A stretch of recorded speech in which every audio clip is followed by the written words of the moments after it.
این کلیپ ترند جدید رو دیدی؟ مثل ظاهرم باطنم.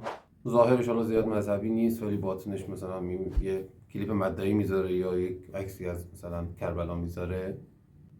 خب کسی نمیگه اشکال داره که تو باطنت اونقدر خوب باشه، دمت هم گرم که باطنت اونقدر خوبه، امام حسینیه، ولی درد اینه که ظاهرت چرا اون شکلیه. پس وقتی ظاهرت اون شکلیه ما چطور دوست از دشمن تشخیص بدیم؟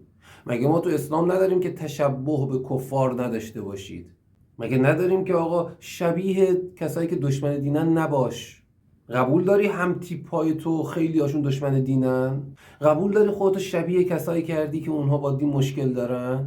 قبول داری که اسلام میگه این کار رو نکن؟ این عادی سازی که اشکالی نداره ظاهرت اشکال داشته باشه، ظاهرت شبیه دشمنان دین باشه، این عادی سازی مشکل داریم ما باهاش. اینقدر عادیش نکنید. نه، مسلمون از ظاهرش هم مشخصه یه چیزایی.